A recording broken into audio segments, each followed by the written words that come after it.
Assalamualaikum warahmatullahi wabarakatuh. Sahabat-sahabat mahasiswa Prodi Hukum Universitas Nahdlatul Ulama Indonesia. Kita bertemu kembali dalam mata kuliah Hukum Tata Negara. Dan pada kesempatan ini kita akan mendiskusikan tentang lembaga negara. Sebagaimana kita diskusikan di awal perkuliahan,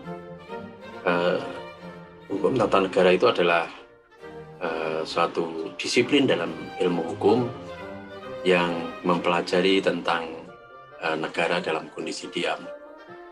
Jadi ruang lingkup kajian di dalam hukum tata negara ini adalah negara tetapi dalam kondisi diam, dalam arti struktur ketatanegaraan. Salah satunya adalah struktur lembaga negara. Tentunya di luar organ negara atau lembaga negara ada cukup banyak aspek-aspek kajian lain di dalam mata kuliah atau di dalam disiplin hukum tata negara ini. Nah, di dalam kesempatan ini kita akan membahas tentang lembaga negara. Baik, kita mulai dengan konsep lembaga atau organ negara. Dalam sebuah negara tentu selalu ada organ negara atau lembaga negara. Karena negara tidak akan dapat berdiri, tidak akan dapat eksis, tidak akan dapat berjalan tanpa dijalankan oleh lembaga-lembaga negara atau organ-organ negara. Ada satu sarjana yang memberikan definisi atau pengertian tentang lembaga negara, yakni George Jelinek. Dia mengatakan bahwasannya negara itu merupakan sebuah organisasi yang membutuhkan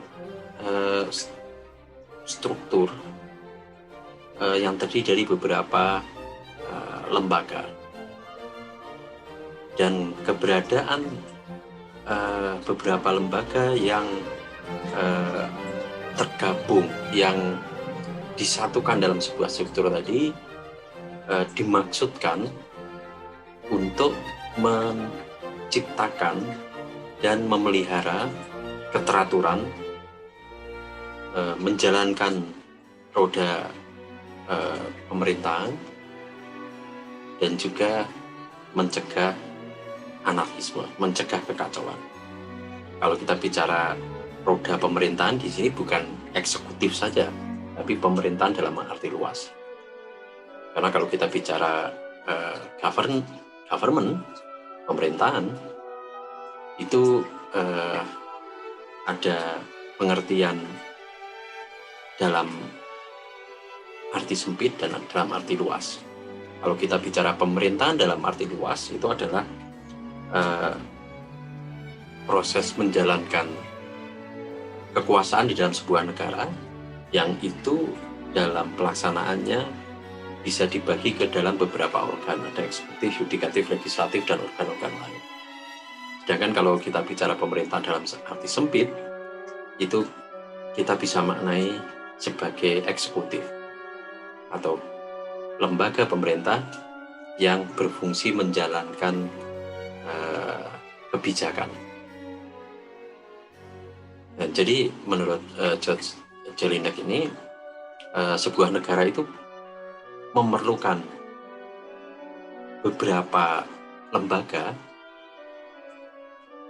yang akan bertugas untuk membentuk, memelihara ketertiban dan mencegah anarki atau kacau. Nah, apa saja lembaga negara atau organ kekuasaan dalam negara itu? Ada dua jenis kalau kita bicara klasifikasi dari organ kekuasaan negara.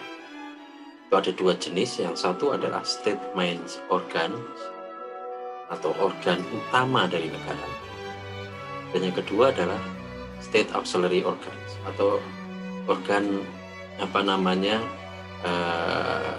di luar organ utama atau lembaga-lembaga di luar lembaga-lembaga utama dalam sebuah negara. Jadi ada dua klasifikasi, ada dua kategori dari lembaga negara yang menopang sebuah negara. Apa itu state main organs? State main organs itu adalah lembaga-lembaga yang menjadi pelaksana utama dari 3 cabang kekuasaan negara, yakni eksekutif, legislatif, dan yudikatif. Kalau kita ikuti teori Montesquieu.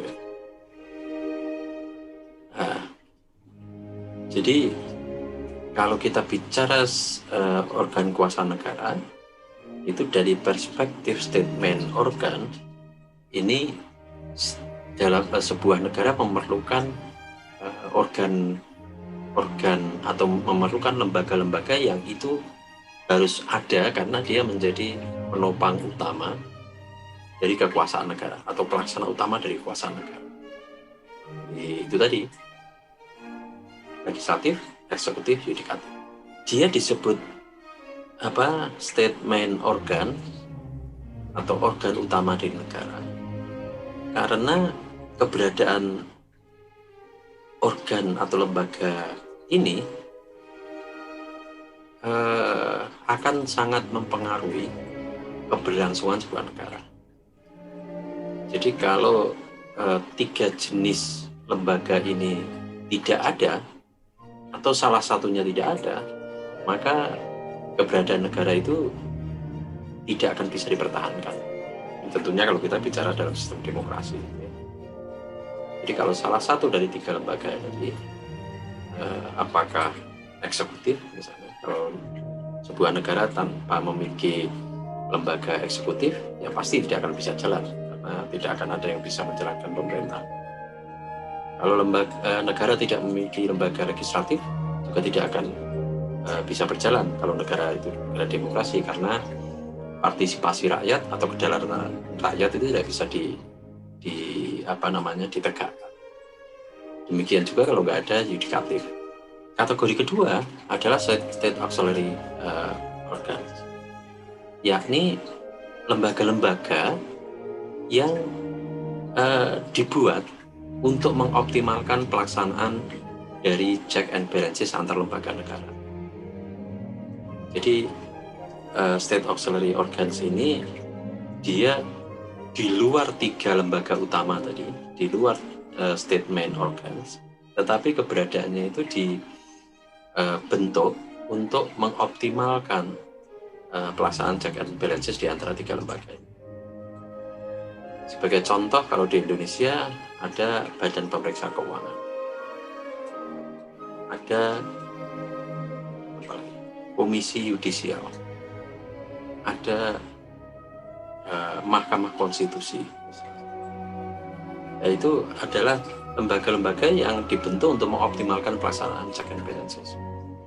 BPK, Badan Pemeriksa Keuangan, itu dibentuk untuk mengoptimalkan pelaksanaan fungsi pengawasan dan kontrol terhadap keuangan negara. DPR punya fungsi untuk melakukan pengawasan termasuk terhadap anggaran negara, tetapi DPR tidak bisa menjalankan peran itu secara optimal karena DPR itu berisi perwakilan politik, dan perwakilan politik yang ada di DPR itu dipilih. Jadi mereka diangkat bukan karena pertimbangan profesionalisme, tetapi mereka diangkat karena pertimbangan politik, karena mendapat dukungan dari rakyat. Nah, sedangkan BPK ini adalah lembaga yang profesional yang dibentuk khusus untuk melakukan pengawasan pengelolaan keuangan negara. Itu maksud dari state auxiliary organ atau organ-organ atau lembaga-lembaga yang dibentuk untuk mengoptimalkan pelaksanaan dari check and balances antar lembaga negara. Demikian juga misalnya contohnya Komisi Yudisial. Komisi Yudisial itu lembaga yang dibentuk untuk mengoptimalkan pengawasan terhadap hakim-hakim di Mahkamah Agung. Di samping lembaga negara yang dibagi dalam dua tadi, state main organ dan state auxiliary organ, teori yang dikemukakan oleh George Jelinek tadi, ada juga teori yang yang membagi lembaga negara itu berdasarkan hierarki.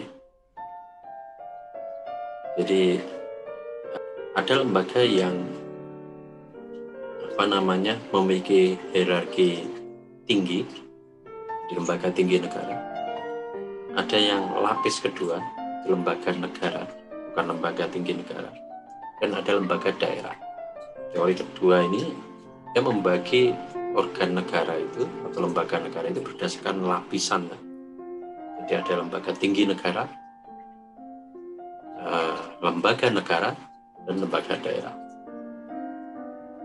Ada juga yang dikemukakan oleh Prof. Chinli, teori lembaga negara, tapi dilihat dari di mana melihat lembaga negara itu berdasarkan norma yang menjadi sumber legitimasinya. Maksudnya apa? Teori ini membagi atau menjelaskan lembaga negara dan memilah-milahnya, mengkategorisasikannya berdasarkan mandat pembentukannya. Jadi yang pertama adalah lembaga yang dibentuk berdasarkan Undang-Undang Dasar atau konstitusi. Yang kedua, lembaga yang dibentuk berdasarkan undang-undang.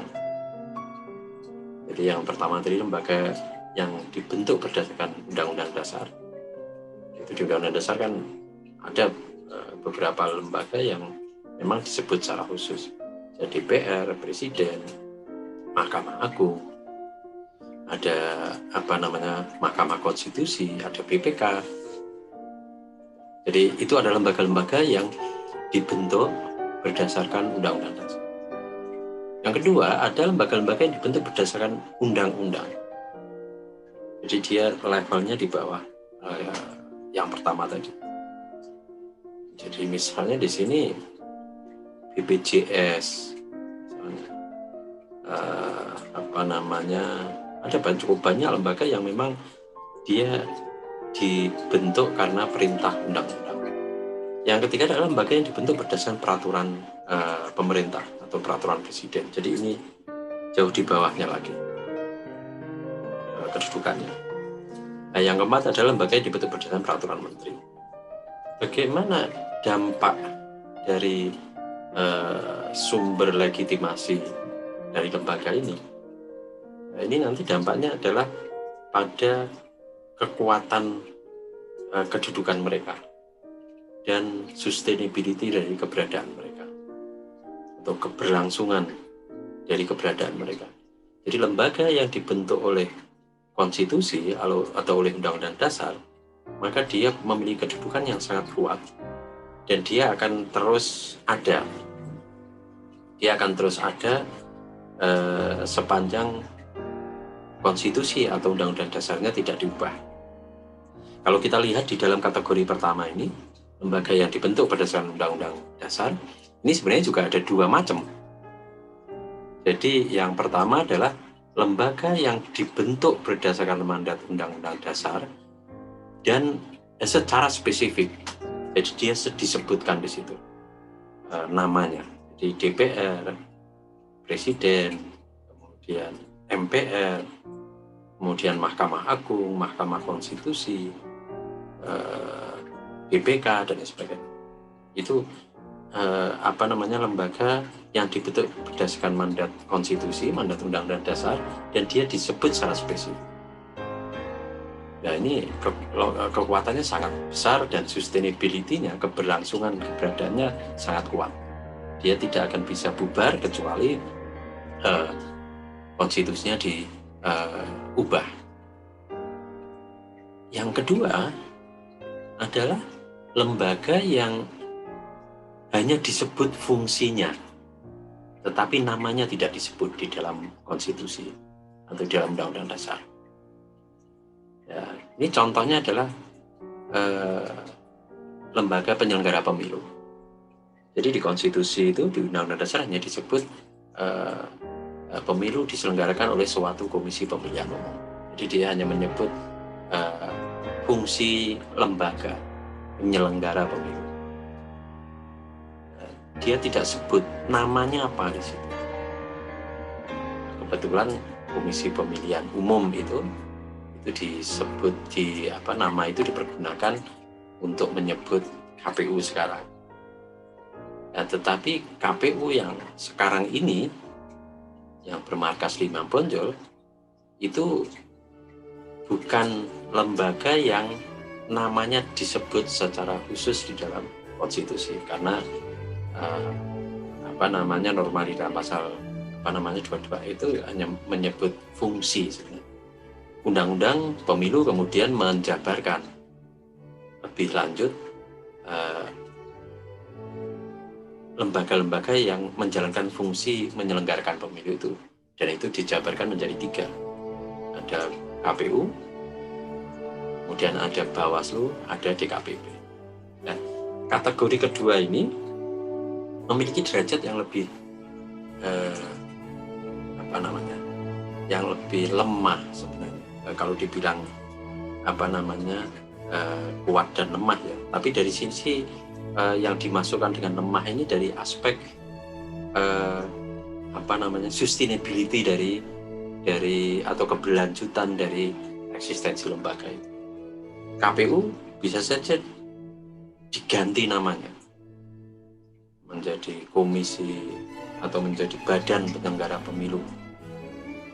Bawaslu bisa jadi namanya diubah, Badan Penegakan Hukum Pemilu, atau DKPP dihilangkan dan lain sebagainya. Itu masih dimungkinkan. Kenapa dimungkinkan? Karena pengaturan itu levelnya di undang-undang, dan yang di undang-undang dasar atau di konstitusi hanya disebut sifat lembaga, itu lembaga yang menyelenggarakan pemilu. Dan ini berbeda dengan yang kategori pertama tadi, lembaga yang fungsi dan namanya disebut dalam atau diatur di dalam konstitusi. Nah, itu yang paling kuat. Untuk mengubahnya harus mengubah konstitusi. Kalau yang kategori kedua tadi, untuk mengubahnya seperti KPU, Bawaslu, DKPP, untuk mengubahnya cukup mengubah undang-undang, nggak perlu mengubah undang-undang dasar. Jadi begitu. Jadi teori lembaga negara berdasarkan perspektif norma sumber legitimasi itu seperti itu. Jadi mendeskripsikan tentang lembaga negara, tetapi dari sudut pandang norma yang menjadi sumber legitimasi atau sumber mandatnya. Jadi apakah dia dibentuk berdasarkan undang-undang dasar atau konstitusi, dua lembaga yang dibentuk berdasarkan undang-undang, yang ketiga lembaga yang dibentuk berdasarkan peraturan pemerintah atau presiden, dan lembaga yang dibentuk berdasarkan peraturan pemerintah. Jadi yang kategori pertama tadi, lembaga yang dibentuk berdasarkan undang-undang dasar, ini posisinya sangat kuat. Untuk membubarkan atau mengubahnya itu harus mengubah undang-undang dasar. Kalau lembaga kategori kedua yang dibentuk berdasarkan undang-undang, ini dia posisinya cukup kuat, dan untuk mengubahnya lumayan susah karena harus mengubah undang-undang. Jadi harus ada persetujuan DPR dan Presiden. Tapi bukan tidak mungkin, karena prosedur mengubah undang-undang itu lebih mudah dibandingkan prosedur mengubah undang-undang dasar. Mengubah undang-undang dasar harus melibatkan MPR. Kalau mengubah undang-undang cukup DPR bersama pemerintah. Dan kategori ketiga, lembaga yang dibentuk oleh berdasarkan peraturan pemerintah atau peraturan presiden, ini kedudukan dan sustainability-nya lebih rentan lagi, karena dia dibentuk didasari oleh political will dari kepala pemerintah atau presiden. Jadi kalau ada pergantian presiden, bisa jadi lembaga tersebut dibubarkan. Jadi jauh lebih mudah lagi, dan itu tidak memerlukan persetujuan DPR, jadi murni di ranah eksekutif. Yang lebih lemah lagi adalah lembaga yang dibentuk berdasarkan peraturan menteri. Ini jauh lebih rentan lagi karena menteri itu belum tentu menjabat 5 tahun, tergantung presiden. Di sisi lain ada juga teori tentang lembaga negara yang dikemukakan oleh Frank Goodnow. Dia membagi lembaga negara itu menjadi 2. Jadi yang pertama adalah lembaga-lembaga negara yang menentukan atau membentuk kehendak negara. Jadi ini kategori pertama adalah lembaga-lembaga negara yang menentukan atau membentuk kehendak negara. Jadi ini lembaga-lembaga yang sangat penting. Ada parlemen, ada legislatif, ada eksekutif. Jadi kalau kita pakai klasifikasi berdasarkan teorinya Frank Goodnow ini dibagi 2. Satu, lembaga negara yang menentukan atau membentuk kehendak negara, dan yang kategori kedua adalah lembaga-lembaga negara yang oleh hukum dasar ditugaskan melaksanakan kehendak. Jadi pembagiannya ada 2. Jadi pertama adalah lembaga-lembaga negara. Pembagian pertama, kategori pertama adalah lembaga yang menentukan dan membentuk kehendak negara. Kategori kedua adalah lembaga yang melaksanakan kehendak negara. Ya, kategori pertama, lembaga yang menentukan atau membentuk kehendak negara, itu berisi lembaga-lembaga yang memang kewenangannya adalah merumuskan dan menentukan serta membentuk kehendak negara, untuk undang-undang dan lain sebagainya, untuk kebijakan umum. Nah, ini tergantung pada sistem pemerintahan di negara itu. Kalau dia parlementer, ya hanya parlemen yang masuk dalam kategori pertama. Tapi ada negara-negara yang menganut bahwasannya fungsi pembentukan kehendak negara itu dijalankan oleh 2 lembaga secara bersamaan, yakni parlemen dan presiden. Ini seperti di Indonesia, ini sebenarnya masuk kategori kedua nih. Jadi di Indonesia itu untuk membentuk undang-undang itu dilakukan oleh parlemen bersama presiden. Jadi kalau kita pakai kategori dari Frank Goodnow tadi, untuk kategori pertama, lembaga-lembaga yang menentukan atau membentuk kehendak negara itu kalau di Indonesia ya berarti parlemen dan presiden.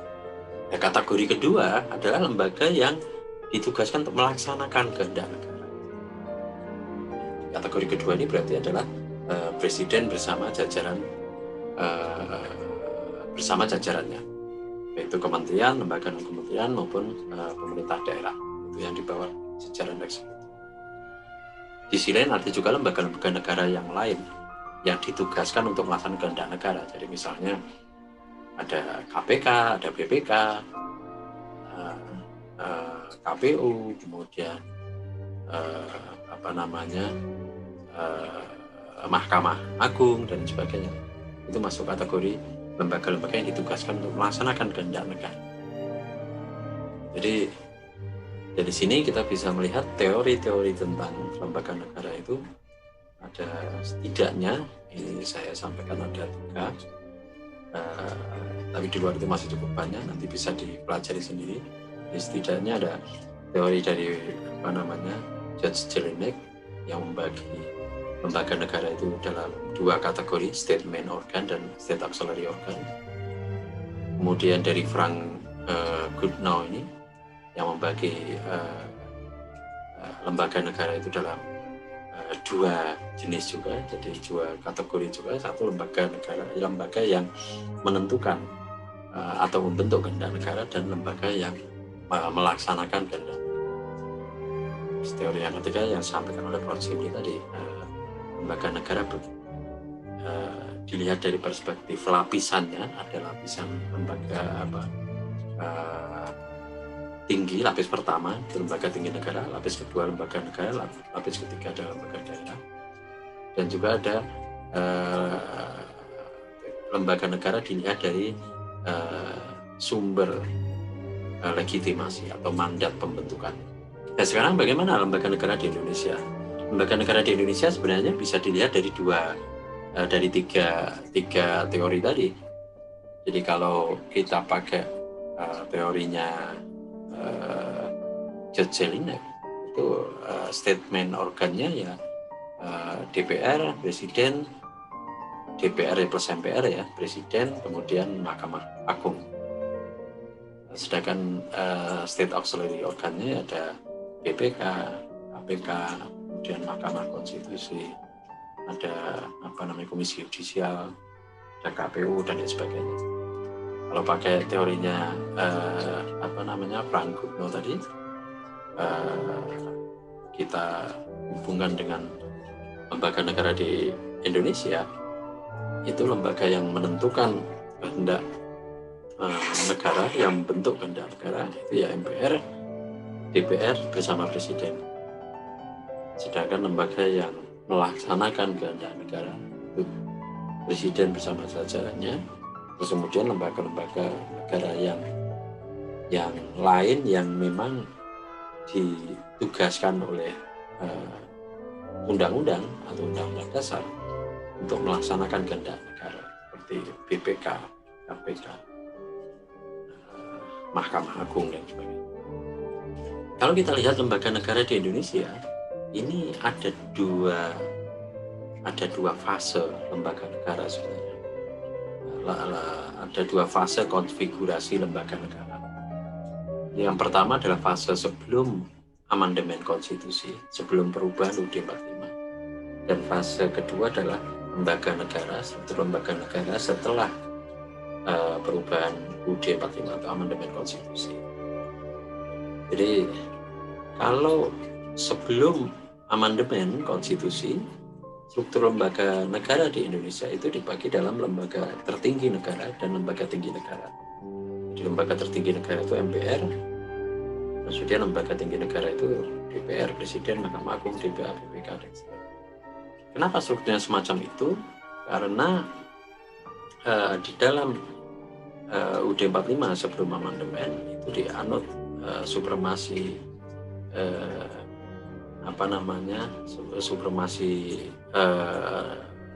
kedaulatan rakyat. Jadi MPR itu dianggap sebagai manifestasi kedaulatan rakyat. Jadi dia yang posisinya yang paling tinggi. MPR ini merepresentasikan atau menjadi perwujudan dari kedaulatan rakyat. Jadi dia yang memegang kekuasaan tertinggi.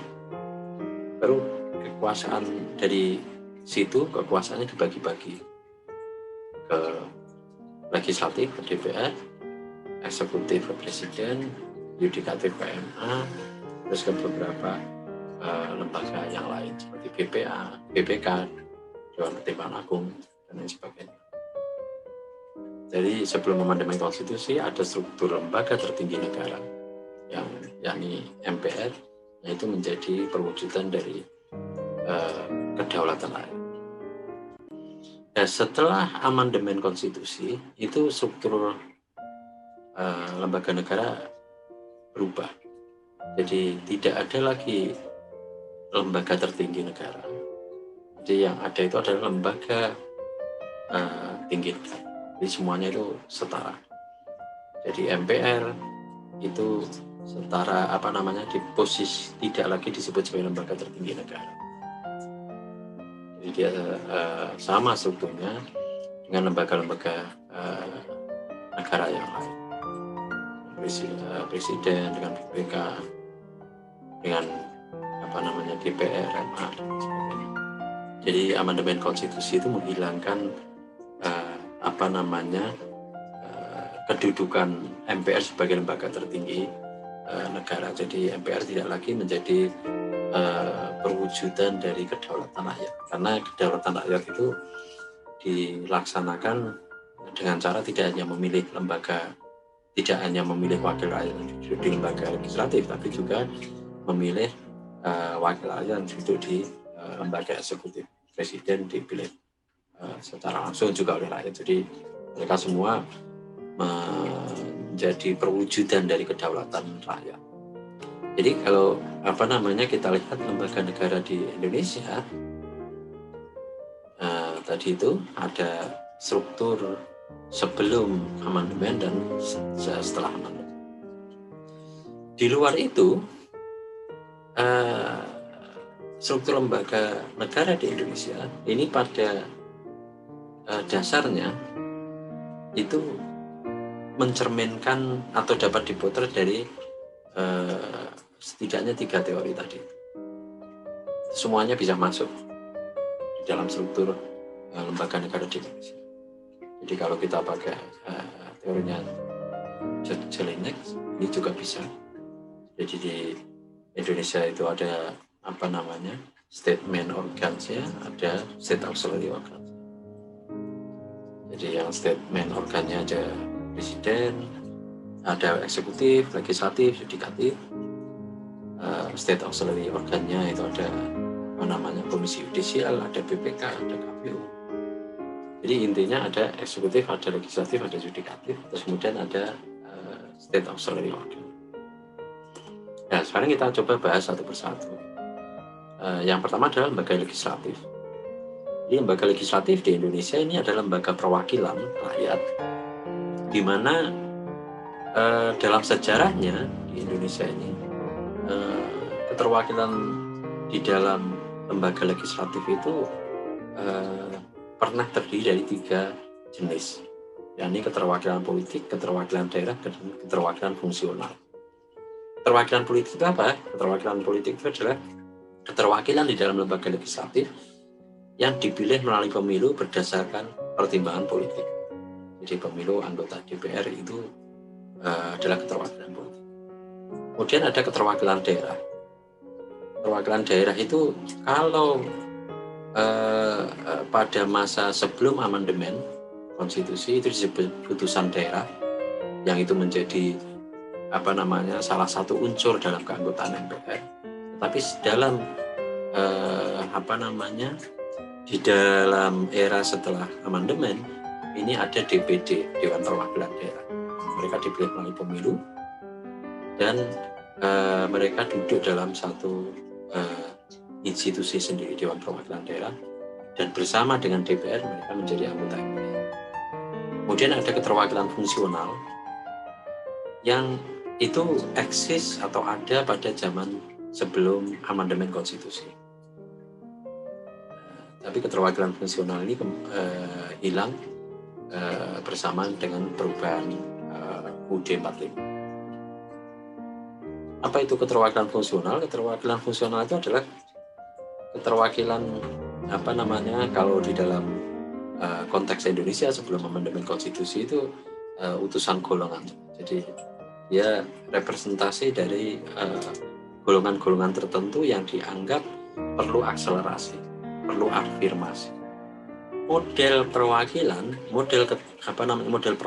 di dalam lembaga legislatif itu ada 2, ada perwakilan fisik dan ada perwakilan pemikiran. Perwakilan fisik itu adalah proses keterwakilan secara fisik yang ditandai dengan terpilihnya anggota-anggota legislatif melalui pemilu. Terus mereka harus duduk di kursi parlemen, harus menjalankan fungsi sebagai anggota DPR dan mengikuti persidangan. Perwakilan. Kemudian ada perwakilan pemikiran atau aspirasi. Jadi jenis perwakilan di mana di samping anggota DPR atau anggota legislatif itu harus secara fisik menjalankan fungsinya sebagai anggota DPR dalam proses pembahasan, pembentukan peraturan perundang-undangan, pengawasan kinerja pemerintah, fungsi budgeting dan sebagainya. Dia juga harus melakukan perwakilan pemikiran atau aspirasi dalam bentuk menangkap aspirasi dari konstituen yang diwakilinya. dan kemudian menyuarakan aspirasi tersebut di gedung parlemen atau gedung DPR. Fungsi perwakilan aspirasi ini harus berjalan beriringan dengan fungsi perwakilan fisik. Jadi anggota DPR tidak cukup hanya menjalankan fungsi perwakilan fisik saja tanpa melakukan perwakilan aspirasi atau perwakilan pemikiran. Demikian juga ya anggota DPR sebaliknya tidak bisa hanya menjalankan fungsi perwakilan pemikiran atau aspirasi saja dan tidak menjalankan fungsi perwakilan. Di dalam lembaga perwakilan itu ada beberapa sistem yang dipraktekkan di dunia. Jadi ada sistem unikameral, ada sistem bikameral, dan sistem multikameral. Dan ini kalau kita lihat di dalam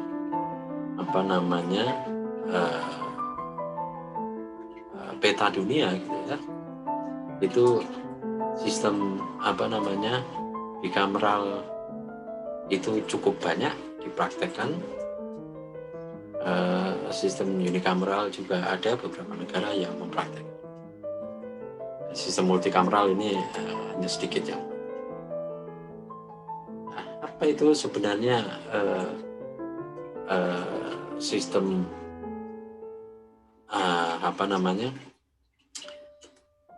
unikameral, bikameral, dan multikameral itu? Itu adalah sistem yang mengatur tentang pembagian kamar di dalam lembaga perwakilan. Ada berapa chamber, ada berapa kamar di dalam lembaga perwakilan itu.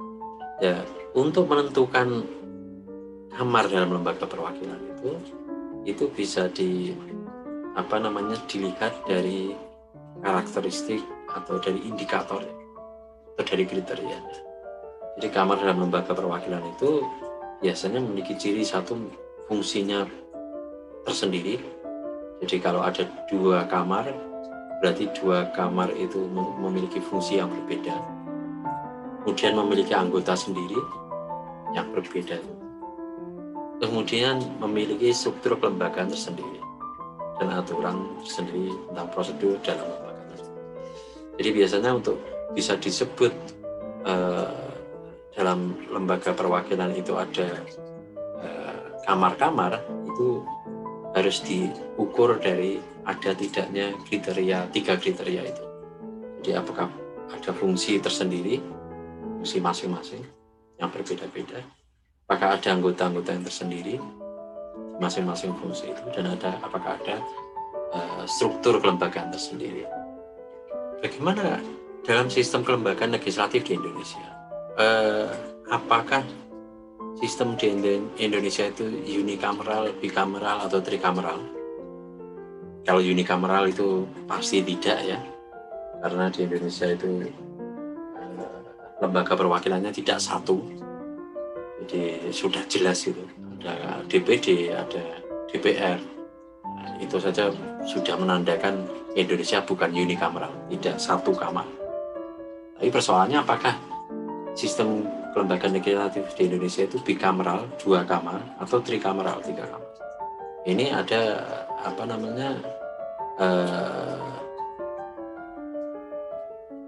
beberapa pendapat yang beda gitu. Jadi menurut Prof. Jimli misalnya, setelah amandemen konstitusi itu parlemen di Indonesia itu terdiri dari 3 kamar. Jadi MPR, DPR, DPD. Prof. Bagirmanan juga berpendapat demikian juga. Jadi ada 3 kamar sebenarnya. Tetapi juga ada yang menganggap bahwasanya Indonesia itu bikameral, hanya 2 kamar, DPR dan DPD.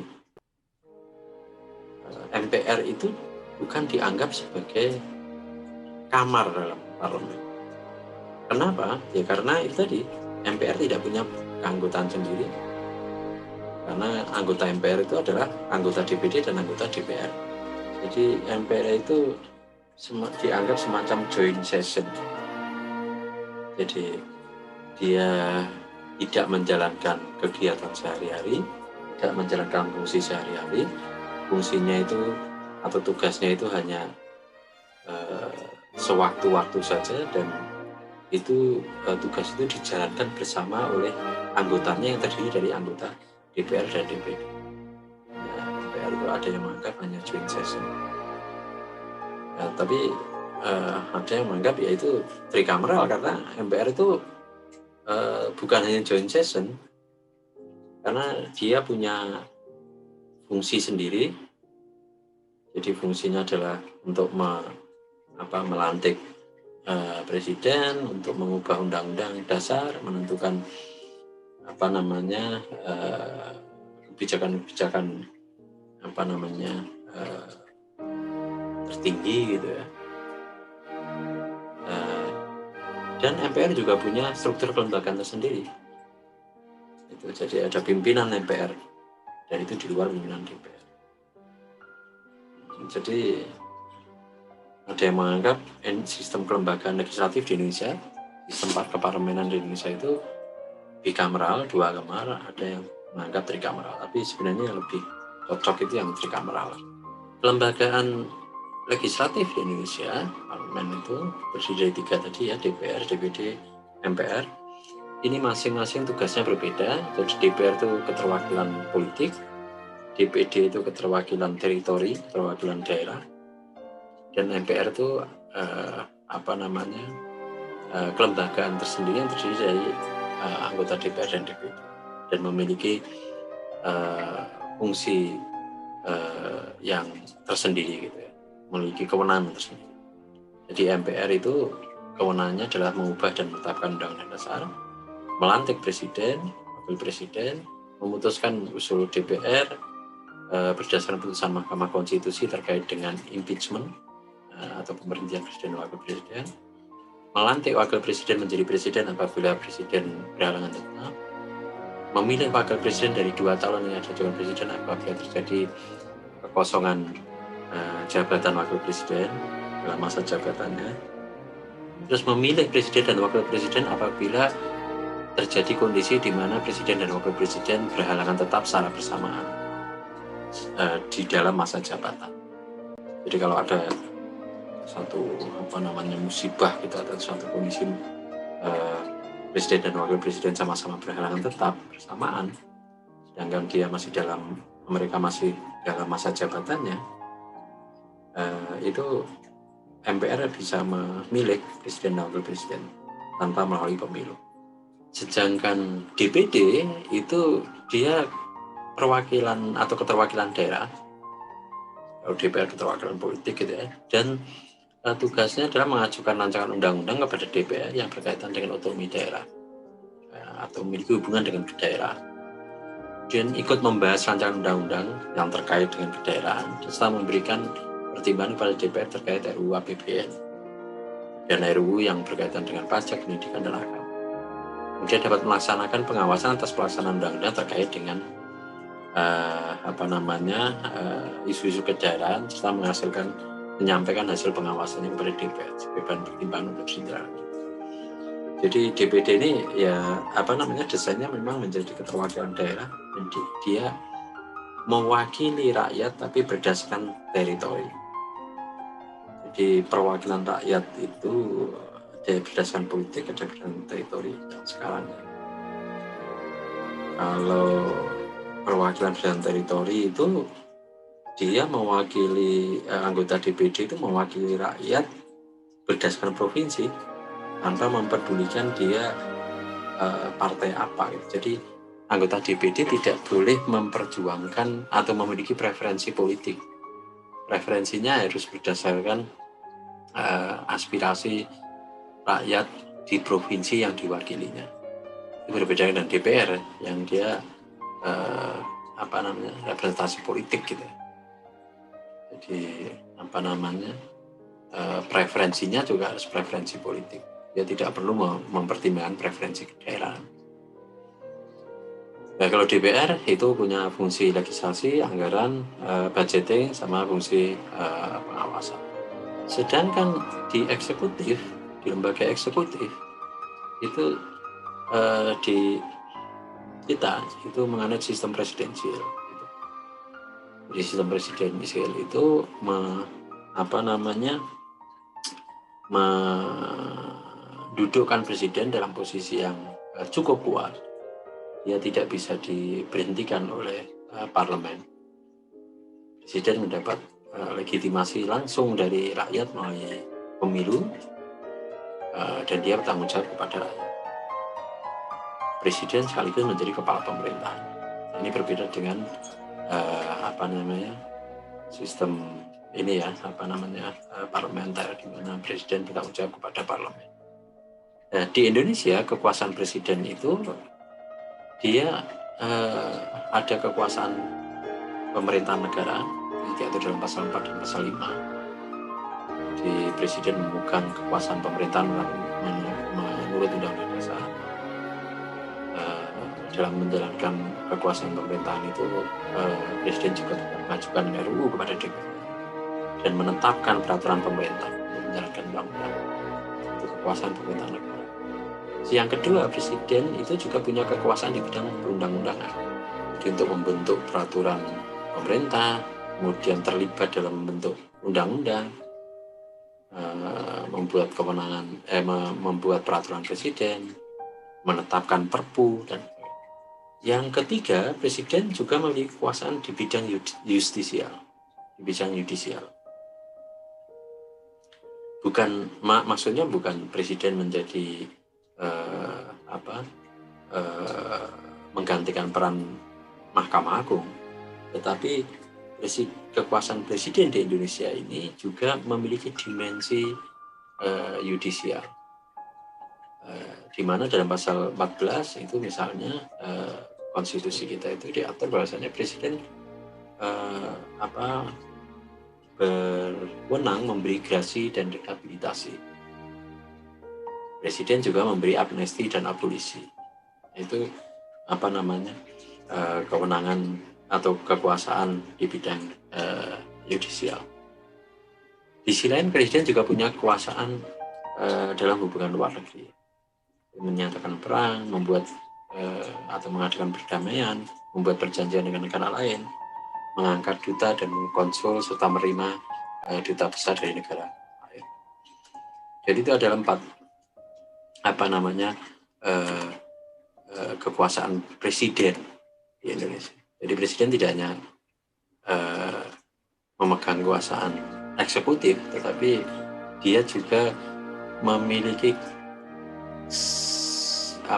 aspek di dalam kekuasaannya itu, aspek di bidang perundang-undangan, aspek di bidang yudisial, dan aspek di bidang hubungan luar negeri. Nah, berikutnya adalah lembaga yudikatif. Lembaga yudikatif itu diatur dalam konstitusi terkait dengan kekuasaan kehakiman. Itu ada 3 lembaga yang masuk dalam lembaga negara di sektor yudisial atau kekuasaan kehakiman.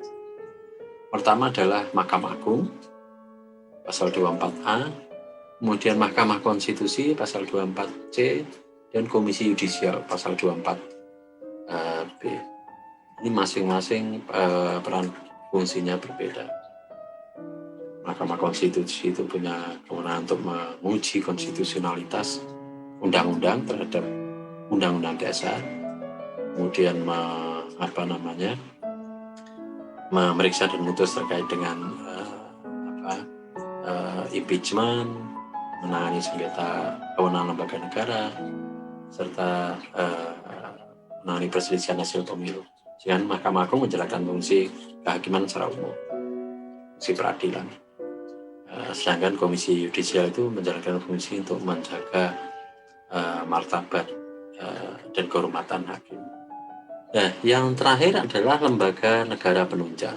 Lembaga negara penunjang ini atau state auxiliary organ itu di Indonesia cukup banyak, dan ini sebenarnya tidak hanya fenomena di Indonesia. Jadi Di banyak negara state auxiliary organ atau lembaga-lembaga negara penunjang ini juga banyak bermunculan, dan itu biasanya disebabkan atau dipengaruhi oleh perkembangan kebutuhan di masing-masing negara sesuai dengan situasi dan kondisi. Kalau konteks Indonesia ini kehadiran lembaga-lembaga negara penunjang ini juga dipengaruhi oleh situasi atau kekhususan situasi di Indonesia itu sendiri. Misalnya pada saat era reformasi itu kondisi diwarnai oleh ketidakpercayaan masyarakat terhadap eksistensi lembaga-lembaga penegak hukum dalam memberantas korupsi, maka kemudian dilahirkan KPK itu sebagai lembaga negara penunjang. Kehadiran lembaga-lembaga negara penunjang ini dipicu oleh keinginan untuk mengoptimalkan pelaksanaan fungsi check and balances tadi itu yang di depan sudah saya jelaskan. Rata-rata emang lembaga negara penunjang ini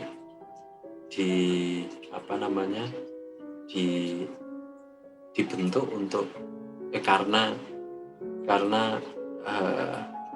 kinerja lembaga utama ini perlu mendapatkan akselerasi, dan kadang-kadang dalam bahasa yang lebih kasar itu dipertanyakan.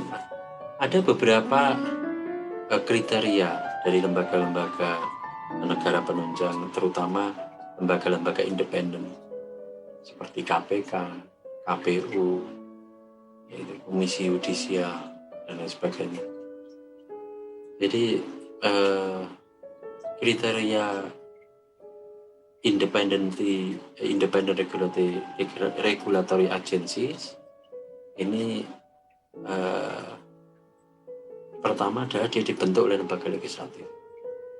Kenapa dibentuk oleh lembaga legislatif? Karena anggota legislatif itu mendapat mandat langsung dari rakyat melalui pemilu.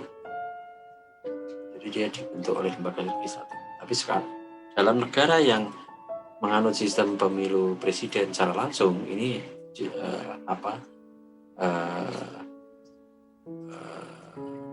lembaga independen itu bisa juga dibentuk oleh presiden. Makanya kalau di Indonesia karena DPR dan presiden sama-sama dipilih oleh pemilu, melalui pemilu dipilih langsung oleh rakyat, maka dalam pembentukan lembaga independen atau independent regulatory agencies itu di Indonesia rata-rata prosesnya melalui kerjasama pemerintah dan DPR. Pembentukan tim selnya itu bersama, kemudian proses seleksinya diawali dari seleksi oleh eksekutif, kemudian dibawa ke DPR dan sebagainya. Kriteria kedua, Independent Regulatory Agency, itu dia merupakan organisasi yang terpisah dari pemerintah, independen, dan dipimpin oleh pejabat yang tidak dipilih secara langsung dalam pemilu. Biasanya dia dipilih ya melalui mekanisme seperti di Indonesia itu, seleksi terbuka yang melibatkan pemerintah dan DPR serta tim independen. Kemudian yang ketiga diberikan kuasa membuat regulasi, namun mereka juga merupakan subjek pengawasan dari politisi yang dipilih secara langsung oleh pemilu dan hakim. Misalnya kayak KPU, KPK, itu Komisi Yudisial di Indonesia, itu mereka punya kewenangan untuk membuat regulasi, membuat peraturan.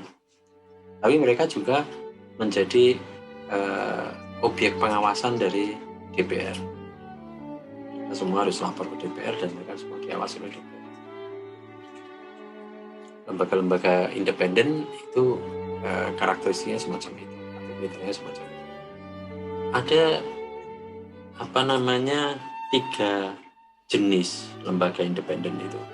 Prof. Jimli. Jadi yang pertama adalah lembaga yang independen secara kelembagaan atau independensi secara kelembagaan atau struktural. Itu yang tercermin dalam mekanisme hubungan eksternal antar lembaga.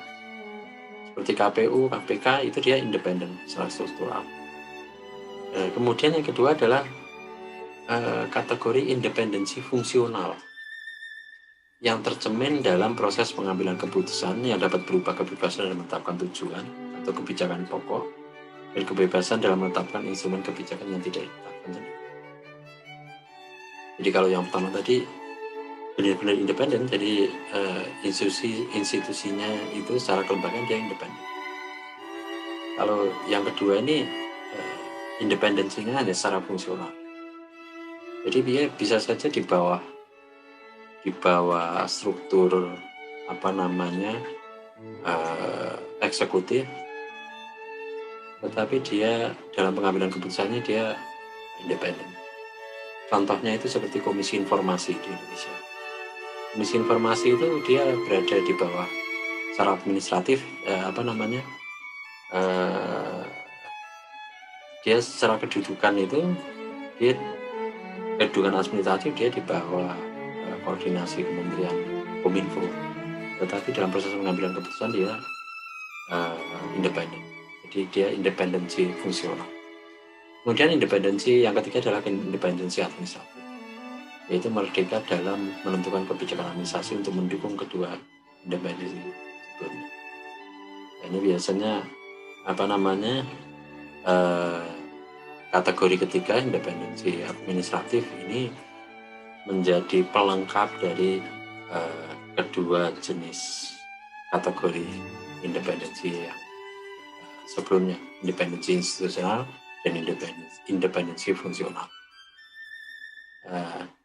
Tetapi independensi administratif ini memang masih sangat sulit dilihat dalam prakteknya di Indonesia. Jadi kita sulit untuk melihat lembaga negara yang benar-benar independen secara administratif. Karena secara administrasi hampir semua lembaga negara itu di bawah koordinasi dari eksekutif, baik dari sisi kepegawaian, dari sisi anggaran, sama dua hal itu, kepegawaian dan anggaran.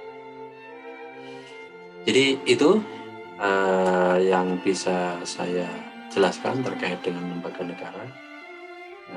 Jadi mulai dari teori lembaga negara, kemudian jenis-jenis lembaga negara di Indonesia sampai yang lembaga independen.